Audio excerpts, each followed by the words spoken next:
A stunner out of Iowa this morning. Presidential candidate Rick Santorum now ahead of frontrunner Mitt Romney. A brand new tally shows Santorum ahead by 34 votes in the Iowa caucus. So what does that mean, if anything? Joining me now is the former campaign manager for Governor Mike Huckabee, who won the caucus in Iowa in '08, Chip Saltzman. Good morning to you, Chip. Good morning, Gretchen. I know that you took the win in Iowa in 2008 pretty seriously. So what do you think about these numbers now going flip-flopping? Yeah, this is a really, really big deal that means not much for Rick Santorum, unfortunately. Mitt Romney's kind of already supped up all the gravy on the Iowa win, and we're now past New Hampshire and into South Carolina on Saturday. And so this ultimately is great that Rick Santorum can say he won Iowa, if that's what they eventually certify. But the momentum, the boost, all that kind of stuff's passed, and now we're just a few days from South Carolina, and it's not going to mean much. So is that why you say it's huge, because there's no way to get that back?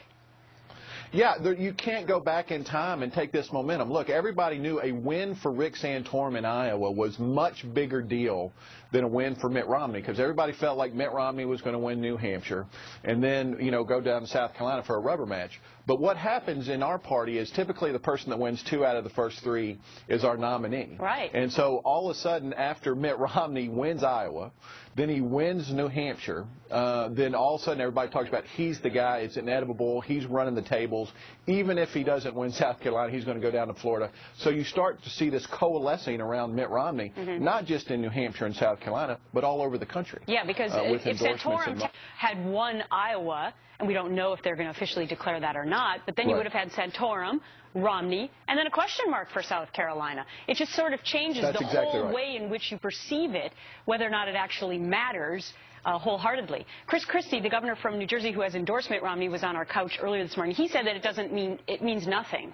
And here's the Romney statement about the numbers. The results from the Iowa caucus tonight revealed a virtual tie. I would like to thank the Iowa Republican Party for their careful attention to the caucus process, and we once again recognize Rick Santorum for his strong performance in the state.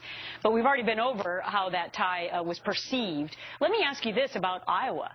I mean, are you upset that 8 of these precincts are not even going to ever officially report their numbers? I mean, what does this say about the way in which we do business in Iowa?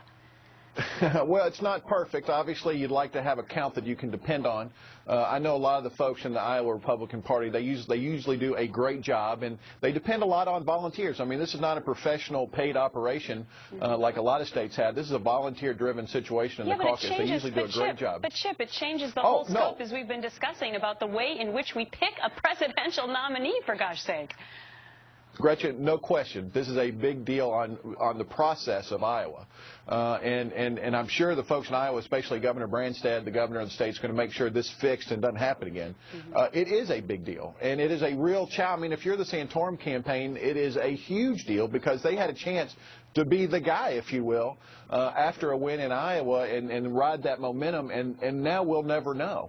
And so, I think Mitt Romney's statement was probably exactly right, the right tone, but the bottom line is it's 2 days till South Carolina, and this doesn't matter much right now, and the political, because, perception is reality in our business. Exactly. That's a fascinating topic to discuss, and it's happening and breaking this morning.